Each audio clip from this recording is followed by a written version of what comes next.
Hi good morning. सीधा सौदा के आज के इस फ्राइडे एडिशन में आप सबका स्वागत है। जी हफ्ते का आखिरी दिन और कुछ हद तक संकेत थोड़े सुधरते हुए वो पिच आपकी स्क्रीन पर आएगी और उसके बाद दिखाइएगा यूएस के मार्केट। जरा पिच भी दौड़ाएंगे क्विकली।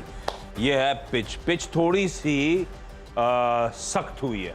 वो एकदम से हफ्ते की शुरुआत में आपको याद है थोड़ा सा कवर डालने में इशू हो गए थे, सख्त है। लाइए जरा यूएस के कल का सेशन, मिला जुला सेशन जिसमें S&P 1/4, डाउ 0.5% मजबूत।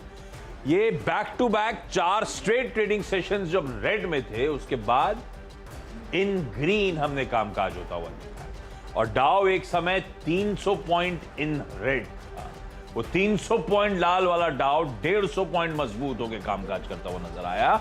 इस तरह दिन के दौरान मूड बदला, इस तरह दिन के हाईस पे जाके भारतीय बाजार कामकाज करते हुए नजर आए। लाइए भाई क्विकली एशिया स्क्रीन पे, इसीलिए आप देखेंगे SGX 50 सुबह से इन ग्रीन 1/3-1/4% के उछाल के साथ, बढ़त के साथ कामकाज करता हुआ आपको नजर आएगा। थोड़ा सा मूड सुधरा है इसलिए मैंने कहा। और ये कुछ नहीं है, पिछले कुछ दिनों की वीकनेस के बाद आज बहुत इंपॉर्टेंट यूएस की अगस्त जॉब्स रिपोर्ट आ गई। अगस्त की जॉब्स रिपोर्ट और उसके बाद सितंबर का वो अगस्त महीने का जो सितंबर मिड में इन्फ्लेशन नंबर आना है। ये 2 इंपॉर्टेंट आंकड़े। उसके बाद फेड का फाइनल फैसला सितंबर मिड का आना है। तो इसीलिए उस बस कहना उस रिपोर्ट से पहले थोड़ी बहुत एक्यूमुलेशन का मन बना। ऐसा कोई भी ऐसा क्यों नहीं है कि लोअर लेवल से कुछ मैसिव रिकवरी वहां पे हुई है। तो एक प्रिकेरियस लेवल्स पे हैं, बहुत पिटे थे, तो इंट्राडे में थोड़ी सी रिकवरी यूएस में देखने को मिली। और हम जब कल क्लोज हुए थे तो हम यूएस के फ्यूचर्स आधे से 1% दबाव वाले डाइजेस्ट करके गए। तो बस वो डिफरेंशियल है जो SGX 50 दिखा रहा है कि शायद हल्का सा ग्रीन पिच हम दिखाएंगे, लेकिन हमारी इनहेरेंट स्ट्रेंथ है, हम आउट परफॉर्म कर रहे हैं। तेजी का मन कंटिन्यू करेंगे। मैं तो तेजी के मूड में रहता हूँ हमेशा ही। लेकिन एक चीज़ और कल नोटिसेबल थी, कल मार्केट ने जो लोज थे उनको बाय किया था, तो शायद वो जो लोज है वो अभी बाय होते हुए दिखाई पड़ा। लेकिन स्टॉक्स पे से अप्रोच जो है वो ज़रूर बाजार में बनी हुई है। तो अलग अलग स्टॉक्स के ऊपर आपको नज़र रखनी होगी, उन स्टॉक्स के लिहाज से ही आप ट्रेड करेंगे। जो मेरी तरफ से मेजर स्टॉक्स हैं वो ग्रीन साइड पे ही आपको दिखाई पड़ेंगे और न्यूज़ फ्लोज को ज़्यादा इनकैश करने की कोशिश की गई है। सबसे पहला नाम जो मेरी तरफ से है वो है ओलेक्ट्रा ग्रीन का। ये कंपनी को आमतौर पर जिक्र में नहीं लिया जाता, लेकिन इसको आज चुनने की वजह है, पहले तो ये कंपनी ने करीब 800 करोड़ रुपए जुटाने की योजना जो है वो कंपनी की बोर्ड की तरफ से कल अप्रूव हो गई है। और उसमें कंपनी ये शेयर्स इशू करके QIP के जरिए रकम जुटाने जा रही है। 638 रुपये हायर लेवल से काफ़ी टूट भी चुका है। चुनने के लिए एक और बड़ी वजह ये भी है, कंपनी जो व्हीकल है उसमें बहुत प्रोमिनेंट नाम है। अगर आप गौरतलब होगा तो हाईवेज़ पर चलने वाली जो व्हीकल्स हैं उसमें ओलेक्ट्रा का नाम सबसे प्रोमिनेंट आपको दिखाई पड़ेगा, जो बड़ी बसेस होती है, इलेक्ट्रॉनिक बसेस। उसके अलावा ये कंपनी कमर्शियल व्हीकल के ऊपर भी कामकाज कर रही है इलेक्ट्रॉनिक बेस पे, तो वो और बड़ा एक गेम चेंजर होगा कंपनी के लिए। मेगा ग्रुप की एक मेगा कंपनी है, तो आप उस लिहाज से नज़र रखें। ओलेक्ट्रा ग्रीन टेक पे मालिकाना हक बदलाव हुआ, उसके बाद से सिचुएशन काफ़ी बेटर हुई है। दूसरा नाम है SIS का। आमतौर पे इसका भी जिक्र नहीं होता, लेकिन इसको भी चुनने की वजह से जुड़ी हुई खबर ही है। खबर ये, कंपनी ने ऑस्ट्रेलिया में एक एक्विजिशन किया है। कंपनी ने 85% होल्डिंग सेफ्टी डायरेक्ट सॉल्यूशंस की खरीदारी की है। ये critical risk management, medical and training services के कारोबार में कंपनी है। और इस एक्विजिशन के बाद SIS ग्रुप जो है वो ऑस्ट्रेलिया का लार्जेस्ट इमरजेंसी सर्विस प्रोवाइडर बन जाएगा। SIS वैसे भी कम लोग ये बात जानते हैं कि ऑस्ट्रेलिया का मेजर बिजनेस जो है वो सिक्योरिटी का, वो SIS के हाथ में ही है और वहाँ का बहुत प्रोमिनेंट नाम है। तो वहाँ पर इस कारोबार में के अलावा और एक्सपेंशन ये कंपनी के लिए अच्छा ट्रिगर बन सकता है। तो वैसे भी काफ़ी करेक्टेड है हाई लेवल से, वॉल्यूम थोड़े थिन होते हैं, मूव आता है, तो इस न्यूज़ फ्लो को ही आप खाली आधार मान के चलेंगे। इसके अलावा रैमको सिस्टम में तीसरा नाम रहेगा जो कि खबर के दम पर लिया गया है। रैमको सिस्टम के केस में भी कंपनी ने एक US की कंपनी के साथ जनरल एटॉमिक्स एरोनॉटिकल सिस्टम के साथ करार किया, रादर उन्होंने इनको सिलेक्ट किया है। वो सिलेक्ट किया गया है कंपनी की एग्जिस्टिंग अनमैन्ड प्रोग्राम के लिए, जिसमें अनमैन्ड प्रोग्राम पर ये कंपनी का सॉफ्टवेयर यूज़ किया जाएगा। तो ये कंपनी वैसे भी ड्रोन एक्टिविटीज़ में काफ़ी ज़्यादा प्रोमिनेंट मानी जा रही है, तो और अदरवाइज़ इस स्पेस में एक्सपेंशन भी हो रहा है। तो इस लिहाज से भी आप इसके ऊपर नज़र रखेंगे। न्यूज़ फ्लो का इम्पैक्ट यहाँ आता हुआ दिखाई पड़ सकता है। और इसके अलावा चौथा नाम रहेगा वो होगा औरोबिंदो फार्मा का। औरोबिंदो फार्मा के केस में भी कल कंपनी की जो सब्सिडरी है क्यूराटिओ बायोलॉजिक्स, उसने कुछ अनाउंसमेंट किए हैं कि वो CDICCMO कारोबार के अंदर कॉन्ट्रैक्ट मैन्युफैक्चरिंग ऑपरेशंस के अंदर बेसिकली ये एक्सपैंड करने जा रही है। तो ये और एक बड़ा एक्सपेंशन जो ऑरोबिंदो फार्मा की तरफ से है। वैसे बीट एंड डाउन स्पेस है फार्मास्यूटिकल, कुछ भी पुल बैक मिलता है तो शायद यहाँ पर एक रिस्पेक्ट आ सकता है। तो इन 4 स्टॉक्स पे आप न्यूज़ फ्लो के दम पे एटलीस्ट नजर रख सकते हैं। अच्छा, ग्लोबल क्यूज थोड़े बहुत सपोर्टिव, लेकिन सामने वीकेंड खड़ा है तो थोड़ा कॉशियस रहिएगा। सिलेक्टिवली कुछ पॉकेट जो शुरुआत में तो एटलीस्ट बेहतर करेंगी, होपिंग ये इन ग्रीन कामकाज करेंगी। पहला HDFC बैंक रखा।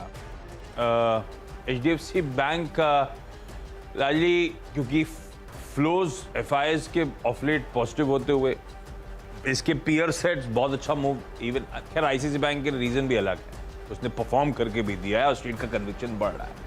पर धीरे धीरे जब फ्लोज इंप्रूव हो रहे हैं HDFC बैंक रह रहे कि शायद अच्छा ट्रैक्शन, अच्छा अपटेक दिखा सकता है, इसलिए कई लोग आते हैं तो इस स्टॉक को आपने देखा होगा अलग से मेंशन भी करते हैं। खैर आज क्यूज अच्छे इसीलिए HDFC बैंक, क्यूज अच्छे इसीलिए इन्फोसिस। इन्फोसिस के साथ मुझे लगता है दूसरा बीटेड डाउन स्टॉक ज्यादा वो विप्रो है, पर विप्रो को नहीं ले रहा मैं क्योंकि उसके अपने बहुत इश्यूज हैं। विप्रो ये जरूर है कि बीटन डाउन है तो बाउंस बैक अगर आना है थोड़ा बहुत भी IT में या कुछ सिलेक्टिव स्टॉक्स में तो विप्रो शायद अच्छा बाउंस बैक एंजॉय कर ले, पर उस पर उतना कन्विक्शन की जगह इन्फोसिस थोड़ा सा कन्विक्शन के लिहाज से, तो इसीलिए स्टॉक को इन ग्रीन लेके चल रहा हूँ आज, होपिंग HDFC बैंक जैसा दिग्गज, इन्फोसिस जैसा दिग्गज हरे निशान में होगा। और तीसरा ऑफलेट ऑटोज में कोई महिंद्रा एंड महिंद्रा, कोई मारुति, कोई एस्कॉर्ट्स, कोई आइशर, कोई TVS मोटर, हीरो मोटोकॉर्प, सबने बहुत अच्छे मूव्स एंजॉय करे। जो मिस आउट कर रहा है ऑफलेट मोमेंटम को है टाटा मोटर्स, और टाटा मोटर्स के लिए बाकी सब डोमेस्टिक स्टोरीज हैं। टाटा मोटर्स एक मिक्स स्टोरी है, इसीलिए थोड़ा सा अंडर परफॉर्म करती है अपने पीयर सेट से ऑफलेट, क्योंकि ग्लोबल क्यूज कंड्यूसिव है। आज थोड़ा सा शायद एक कैचअप का दिन हो सकता है टाटा मोटर्स के लिहाज से, सिर्फ इसीलिए इसको इन ग्रीन लेके चल रहा हूँ। तो तीनों लार्जली सिर्फ थोड़े से शेड ऑफ ग्रीन ग्लोब में जो दिख रहा है लो लेवल से US की रिकवरी, वो शायद प्ले करने के 3 स्टॉक से थ्रू करेंगे, पर ये तीनों फंडामेंटली अच्छे स्टॉक्स। नहीं तो आप अभी 3 ही स्टॉक लेंगे, चौथा ही बताएंगे? 3 बार में एक साथ बता दूंगा। अच्छा चलिए, तो मेरी तरफ से 4 स्टॉक बताए गए थे पहले लॉट में। अब दूसरे लॉट की अगर कुछ 2 स्टॉक्स की बात करी जाए जहां पे न्यूज़ फ्लोज का इंपैक्ट आता हुआ दिखाई पड़ सकता है, उसमें एक नाम जिसके ऊपर आपको नजर बनाकर रखनी होगी वो होगा वेंकीज, जहां पर आमतौर पे इसको भी कभी नहीं छेड़ा जा रहा, लेकिन अभी इसको चुनने की वजह है जो चिकन के प्राइसेस हैं उनमें वापस रिवाइवल आना शुरू हो गया है। महंगा हो रहेगा? नहीं हुआ क्या था, वो जब महाराष्ट्र एक मेजर कंज्यूमर भी है और एक प्रोड्यूसर भी है, तो मॉनसून के इर्द गिर्द और दूसरा इस ड्यूरेशन में जब फेस्टिविटी स्टार्ट होने वाली होती हैं उससे पहले यहाँ पे प्राइसेस टूट जाते हैं, कंजम्पशन टूट जाता है। तो वो बेसिकली वो कंजम्पशन का इम्पैक्ट और प्राइसेस का इम्पैक्ट दोनों देखने को मिला था, तो वो नीचे की तरफ गया। अब वापस कंजम्पशन भी रिवाइव कर रहा है और अब धीरे धीरे करके मानसून जैसे जैसे ख़त्म होने की तरफ जा रहा है वैसे वैसे प्राइसेस भी रिवाइज होना शुरू हो रहे हैं। तो उस लिहाज से आप नज़र रखेंगे यहाँ पर जो प्राइसेस करेक्शन देखी गई थी वो प्राइसेस वापस रिवाइव कर रही हैं, तो उसका एक इम्पैक्ट यहाँ पर आता हुआ दिखाई पड़ सकता है, आप नज़र रखें। एक BHEL के ऊपर आप ज़रूर ध्यान रखिए, कल इसने एक बड़ा क्रूशियल जोन 60 के लेवल्स के आसपास अपनी क्लोजिंग दी है। आमतौर पे 62 पे रुकता है, लेकिन अभी 62 जिस इंटेंसिटी से आया है और जिस तरह की कैपिटल गुड्स स्पेस में बाइंग है, हो सकता है 62 को भी ब्रीच कर दे इस बारी। एक और बढ़िया ट्रिगर ये भी है कि आज ही सुबह एक रिपोर्ट आई है नोमुरा की, और उन्होंने इस रिपोर्ट में ये बात मेंशन की है कि इस जो कंपनी का टारगेट रहेगा वो 65 रुपये है। उन्होंने अपने टारगेट्स को रिवाइज करके 65 रुपये के टारगेट्स दिए, स्टांस न्यूट्रल रखा है। उन्होंने बात बोली है कि रिस्क रिवॉर्ड जो है वो कंपनी के लिए अब फेवरेबल हो रहा है, थोड़ा थोड़ा बेटर साइड पर होता हुआ दिखाई पड़ रहा है। थर्मल केपेक्स प्रोस्पेक्ट्स जो हैं वो कंपनी के लिए अच्छी साइड पर काउंट किए सकते हैं। FY23 की EPS भले उन्होंने कट की है मार्जिन्स के मद्देनज़र, लेकिन उनको ये दिख रहा है कि जो पाइपलाइंस है उनके अंदर एक रिवाइवल आ रहा है। वैसे भी कैपिटल गुड स्पेस बहुत बढ़िया तेज़ी में था और उस स्पेस की ज़्यादातर सभी कंपनियां अपने नए हाइस पर हैं। BHEL थोड़ा पीछे की तरफ है, उतनी बड़ी गैप अप या उतनी बड़ी रन अप तो शायद देखने को ना मिले, लेकिन हाँ वैल्यूएशन कैचअप एक बार को ज़रूर कर सकता है। तो आप इस लिहाज से भी BHEL के ऊपर नज़र बना के रख सकते हो, तो शायद यहाँ पर भी कुछ मूव देखने को मिल सकता है पॉजिटिव साइड पर। बढ़िया। अच्छा, विजया डायग्नोस्टिक्स को, डायग्नोस्टिक प्लेयर है, अंडर परफॉर्मिंग पॉकेट्स हैं, इसको ग्रीन रख रहा हूँ। बहुत बढ़िया कल ग्रीन बार, क्योंकि इसमें बहुत तगड़ा वॉल्यूम पिकअप हुआ था, लार्ज ट्रेड हुआ था। इस लार्ज ट्रेड में निप्पॉन इंडिया म्यूचुअल फंड ने 17 लाख शेयर्स इस कंपनी के एक्वायर करे, और उस लार्ज ट्रेड के बाद इन ग्रीन ये ट्रेड करता हूँ। मेरे ख्याल से फिडेलिटी ने कुछ पार्ट एग्जिट किया था, और सारा का सारा लार्जली सारा का सारा निपॉन इंडिया एमएफ ने एक्यूमुलेट किया है। रूट मोबाइल को लेकिन रेड रख रहा हूं। एक डिसअपॉइंटिंग न्यूज थी इस कंपनी के लिहाज से कि अब कोई रीजन हो सकता है, लेकिन जो खबर थी वो मेंशन कर रहा हूं। लास्ट ट्रेड में था, सुनीता संदीप गुप्ता ने 6,75,000 शेयर्स बेचे। सुनीता संदीप गुप्ता दरअसल प्रमोटर एंटिटीज का पार्ट है। उन्होंने कल अच्छा खासा 6.25 लाख के आसपास का चंक रूट मोबाइल का बेच दिया है। कर्नेक्स माइक्रोसिस्टम, ये स्टॉक वैसे ऑफ लेट, ये रडार एक जमाना था जब मुझे याद है रेलवे बजट अलग से आता था, हर साल इस कंपनी से चर्चा होती थी, मैनेजमेंट्स लाइनअप होते थे। जब से रेलवे बजट था, सब ऑफ रडार हो गई हैं। तो कल खबर आई तो ऐसे ही देखा तो स्टॉक तो अच्छा मूव दिखाना शुरू कर चुका है, बहुत अच्छा मूव दिखा रहा है, ये ध्यान रखिएगा। पर सिर्फ खबर है इसलिए मेंशन कर रहा हूं। ऊपर आपकी स्क्रीन पे 5% का अपर सर्किट है, मतलब 5% कैप वाला स्टॉक है ये, इसलिए भी ध्यान रखना पड़ेगा। नॉर्थ सेंट्रल रेलवे ने कल इस कंपनी के कंसोर्शियम को, केईसी के साथ कंसोर्शियम में ये कंपनी लेटर ऑफ एक्सेप्टेंस, मतलब बेसिकली ऑर्डर मिला है। वो जो रेलवे कवच बना रही है, कवच सिस्टम लगा रही है। कवच क्या है? वो ट्रेन कोलिजन अवॉइडेंस के लिए, आपको याद होगा, वो इन हाउस इंडिजिनसली कवच बनाया गया है। वो कवच के ऑर्डर्स इस कंपनी को डोल आउट किए गए हैं और साथ में OFCs 48 फाइबर OFCs का ऑर्डर है। 255 करोड़ रुपए के आसपास ये नॉर्थ सेंट्रल रेलवे से ऑर्डर मिलता हुआ, जो अगले 650 दिनों में इस कंपनी को कंप्लीट करना है, इस कंसोर्शियम को कंप्लीट करना है। रख लेते हैं इसको भी रडार पे इन ग्रीन। इस नोट पर क्विकली छोटा सा ब्रेक के उस पार अगले 4 स्टॉक्स।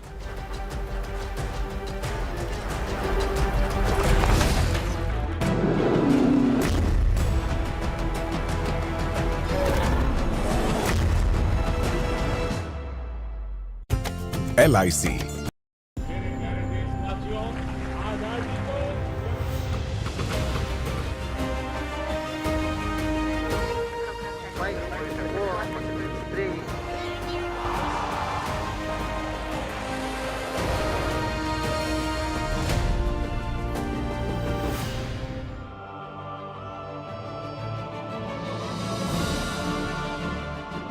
आजादी का अमृत मंथन, इंडिया एट 75, आजादी के शानदार 75 साल। और आज हम देखेंगे भारतीय बैंकिंग का हाल। जी हाँ, इन 75 सालों में भारतीय बैंकिंग सिस्टम ने कितनी प्रगति की, कितनी तरक्की की, वो कहां से कहां पहुंचा, ये पूरी कहानी आंकड़ों के जरिए अगर याद करें सन 1947 को, यानी हमारी आज़ादी के साल को, तो वहाँ पर कितने बैंक्स हमारे पास थे, किस तरह का बैंकिंग सिस्टम उस समय चलता था, उससे हमें समझ आएगा।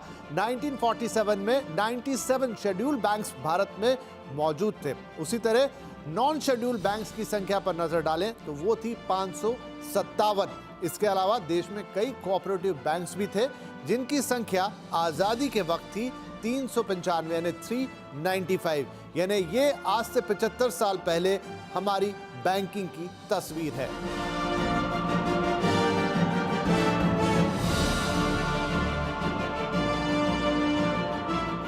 आइए अब देखते हैं कि आज यानी सन 2022 में हमारा बैंकिंग सिस्टम कहां पहुंचा है, कितनी तरक्की की है इसने और ये कितना विशाल हो गया है।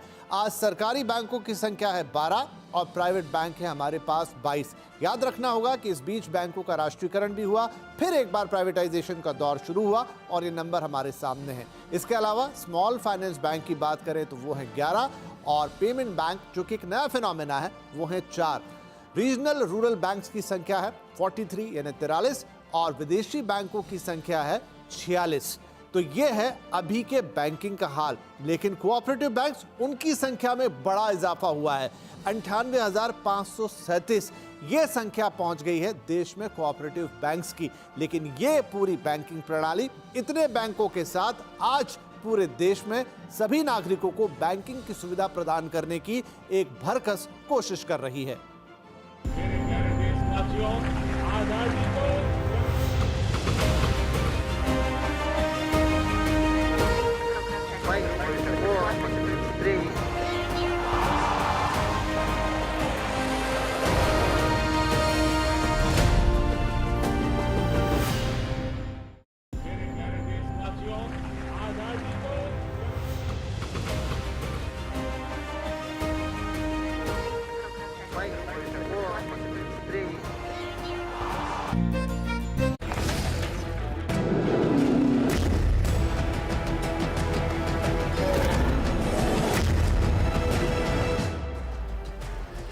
आप देख रहे हैं सीधा सौदा और अब तक हम दोनों की तरफ से 6 स्टॉक्स आपको बताए जा चुके हैं। एसजेएक्स निफ्टी में सो फार हरा निशान ही देखने को मिल रहा है और क्यूज भी at least flat to positive side पर आप मानकर चल सकते हैं। कुछ और स्टॉक्स जहां पर आपको नजर रखनी होगी, उसमें एक है अदानी इंटरप्राइजेस। अदानी इंटरप्राइज को आमतौर पर जिक्र नहीं होता, लेकिन सिर्फ एक ही वजह है कि ये निफ्टी 50 का हिस्सा बनने जा रहा है और ये दूसरी कंपनी होगी जो कि निफ्टी 50 में शुमार हो रही है अदानी समूह से। तो इस स्टॉक के ऊपर आप नज़र रखेंगे। कल करीब फ्लैट टू पॉजिटिव बंद हुआ। ये जो खबर है इसका एक पॉजिटिव साइड पर इंपैक्ट आता हुआ दिखाई पड़ सकता है।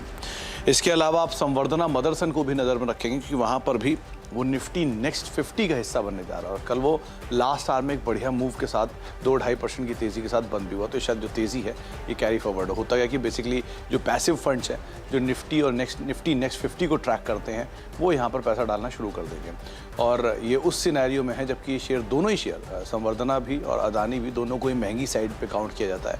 उसके बावजूद भी यहाँ पर फंड्स को यहाँ पर बाइंग करनी पड़ेगी, तो इस लिहाज से भी आप नज़र बना कर रखेंगे। 2 रेड ट्रेड है इसमें। एक है श्री सीमेंट, क्योंकि अदानी इंटरप्राइजेस निफ्टी का हिस्सा बन रहा है, श्री सीमेंट बाहर हो रहा है, तो ये इसके ऊपर एक इम्पैक्ट दे सकता है। शायद थोड़ा सा फंड आउटफ्लो आता हुआ दिखाई पड़े। तो कल भी ये इनफैक्ट पहले भी कई बारी रेड ट्रेड की बातचीत की गई थी लेकिन तब इसने रिएक्ट नहीं किया। कल यहाँ पर रिएक्शन आता हुआ दिखाई पड़ा, तो आज भी हो सकता है थोड़ा बहुत प्रेशर रहे।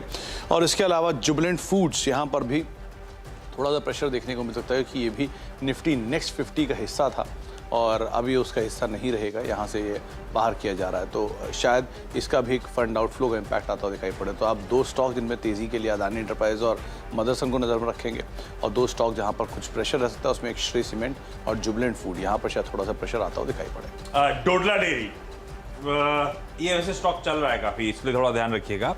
कल एक लार्ज ट्रेड हुआ जिसमें टीपीजी डोडला डेयरी होल्डिंग्स ने अच्छा खासा चंक बेचा, 10,40,000 शेयर्स का। और अशोका इंडिया फंड ने और इंडिया एक्रेन में ख्याल से अशोका इंडिया का दूसरा आर्म, इन्होंने लार्जली वो सारा का सारा चंक एब्जॉर्ब करा। Ashoka India fund equity fund जो है जाना जाता है long term stock specific bets के।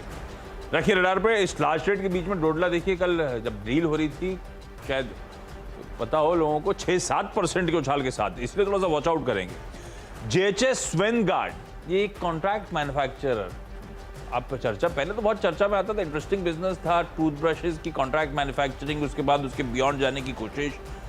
अभी कल आज बोर्ड मीट है तो ऐसे रडार पे इसका स्टॉक देखिएगा तो एकदम कंसोलिडेट करा जा रहा है, ना गिर रहा है ना चल रहा है, तो इसलिए थोड़ा सा वॉच आउट करिएगा, पता नहीं आज चले न चले। आज दरअसल क्या है, बोर्ड मीट है फंड रेजिंग के लिए प्रेफरेंशियल बेसिस पे शेयर्स और वारंट्स के जरिए। ये है एक माइक्रो कैप आपकी स्क्रीन, ये भी ध्यान रखिएगा। तो इन ग्रीन, होपिंग इन ग्रीन इस बोर्ड मीट के आसपास कामकाज करें। 2 स्टॉक्स जो मेंशन करना जरूरी है कि रडार पर रखना चाहिए जब आप स्क्रीन पे सारे स्टॉक्स हम लोग जो मेंशन कर रहे हैं ऐड करेंगे, तो उसमें एक तो कोचीन शिपयार्ड को रखिएगा रडार पे। भाई आज हमारी indigenously developed aircraft carrier INS Vikrant Modi ji commission करने जा रहे हैं सुबह 9:30 बजे। ये दिखाती है, ये बहुत बड़ा पुश है ये मेक इन इंडिया का। कई सालों से मैसिव शिप कंस्ट्रक्शन में थी, फाइनली कंप्लीशन होता हुआ और ह्यूज शिप है जो कोचीन शिपयार्ड ने बना के खड़ी कर दी।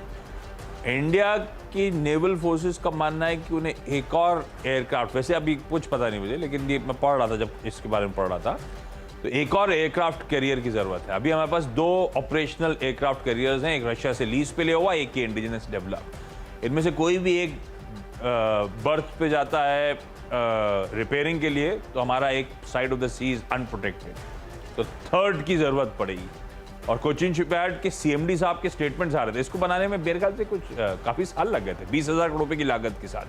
अगला जो है अगर बनाने का ऑर्डर मिलता है तो 8 इयर्स के, with in a span of 8 years complete कर सकती है कोचीन शिपयार्ड, ऐसा CMD साहब कह भी रहे थे। खैर ऐसा कुछ नया नहीं है स्टॉक में, सबको पता था PM मोदी आज इनॉग्रेशन के लिए जा रहे हैं, कमिश्निंग करने जा रहे हैं और स्टॉक अच्छा मूव दिखा भी रहा है। कोचीन शिपयार्ड फिर भी आज रडार पे रख रहे हैं। और एक MRPL, ये भी नहीं चल रहा, ये कंसोलिडेशन में है एकदम। आज PM मोदी उसके बाद 1:30 बजे बेंगलुरु जाने वाले हैं, कई सारे प्रोजेक्ट्स के फाउंडेशन स्टोन्स ये इनॉग्रेट करते हुए नजर आएंगे। उसमें सबसे बड़ा चंक जो है MRPL के 2 प्रोजेक्ट्स हैं, BS6 अपग्रेडेशन प्रोजेक्ट जिसमें 1830 करोड़ रुपए का खर्च हुआ था, इन प्रोजेक्ट्स के through ultra pure environment friendly BS4 grade fuel, जिसका सल्फर कंटेंट 10 ppm से कम होता है, MRPL अब वो प्रोड्यूस करती हुई नजर आएगी। वो प्लांट्स कमीशन होने जा रहे हैं। अच्छी खबर कंपनी के लिहाज से। होपिंग दिन के दौरान ग्रीन ये भी ट्रेड करेगा। क्विकली छोटा सा ब्रेक के उस पार्ट टीम्स का एक क्विक रैप अप।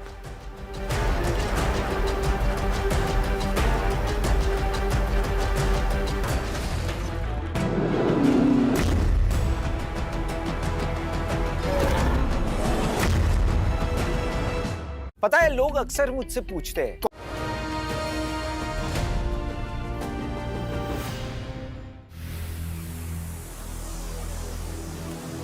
एक बार फिर से स्वागत है आपका सतीश धवन स्पेस सेंटर श्रीहरिकोटा से। मैं हूं आपके साथ विपिन भट्ट और इसरो की हमारी ये यात्रा जारी है। हमने आपसे कहा था कि अपनी सीट की पेटी बांध दीजिए, क्योंकि अब हम इसरो के यात्रा के उस हिस्से में आपको लेकर चल रहे हैं जहां पर बड़े बड़े स्पेस एक्सपीडिशन किए गए, यानी कि चंद्रयान भेजा गया, मंगलयान भेजा गया, चंद्रयान 2 की यात्रा हुई। तो आइए इसरो की इस पूरी कहानी को भी हम भी नजदीक से देखते हैं और समझते हैं कि कैसे इसरो ने इन बड़े एक्सपीडिशंस को अंजाम दिया। सबसे पहले चंद्रमा की तरफ जाएंगे चंद्रयान 1 में।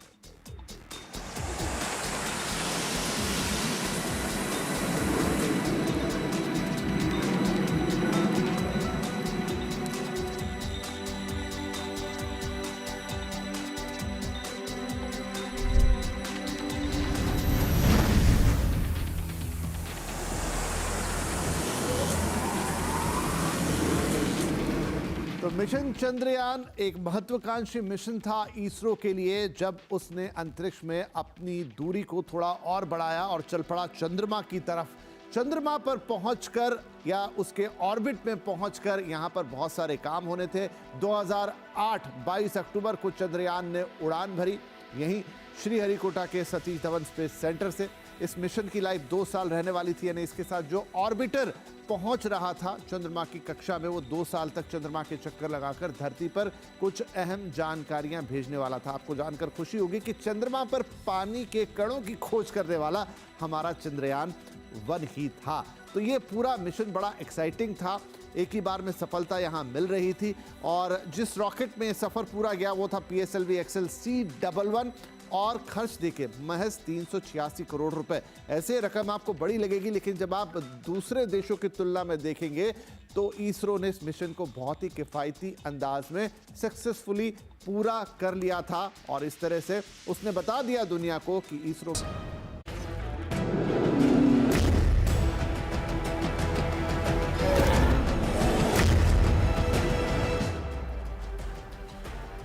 चलिए ब्रेक के बाद आपका स्वागत है। वो जो फ्राइडे का सेशन है उसके लिए जो 10 स्टॉक्स आइडेंटिफाई किए थे वो आपकी स्क्रीन पर। अच्छे बेहतर ग्लोबल क्यूज, अच्छे तो नहीं कहूंगा, HDFC bank, Infosys, Tata Motors. Large trade के चलते विजया डायग्नोस्टिक, इसमें निपॉन इंडिया ने शायद अच्छा खासा चंक एक्वायर किया। रूट मोबाइल के प्रमोटर्स की सेलिंग कर, कनेक्स को रेलवे से ऑर्डर मिलना, डोडला डेयरी में लार्ज ट्रेड में अशोका फंड का एंट्री, JHS वेंडवार्ड की आज बोर्ड मीट से पहले, और कोचीन शिपयार्ड MRPL, क्योंकि PM मोदी आज कमिश्निंग और इनॉग्रेशन करते हुए नजर आएंगे इनके प्रोजेक्ट्स का, तो इसीलिए स्टॉक्स रिटर्न। तो मेरी तरफ से स्टॉक्स में मेजरली आपको ग्रीन दिखाई पड़ेंगे और न्यूज़ फ्लोज का पूरी तरह से एक इम्पैक्ट आता हुआ दिखाई पड़ सकता है। तो सबसे पहला नाम रहेगा ओलेक्ट्रा, जहां पे कंपनी ने 800 करोड़ रुपए का फंड रेज किया है। SIS के एक एक्विजिशन के ऊपर आप नजर रखेंगे। रैमको सिस्टम्स को एक अनमैन्ड जो प्रोजेक्ट है उसके लिए टाई अप किया गया है। और अरविंदो फार्मा अपनी नई यूनिट्स को शुरू करने जा रहा है। चिकन प्राइसेस का रिवाइवल बैंकीज के लिए एक इंपॉर्टेंट ट्रिगर बन सकता है। BHEL में नमूरा का एक अपग्रेड है 65 रुपये के टारगेट्स के लिए। अदानी इंटरप्राइजेज और संवर्धना मदरसन, ये दोनों निफ्टी और निफ्टी नेक्स्ट 50 के इंक्लूजन की वजह से शामिल किए गए। और श्री सीमेंट और जुबिलेंट फूड निफ्टी और निफ्टी नेक्स्ट 50 के एक्सक्लूजन की वजह से शामिल किए गए हैं। तो इन रेड ट्रेड होते हुए दिखाई पड़ सकते हैं, तो इसलिए आज से आप नजर रखेंगे।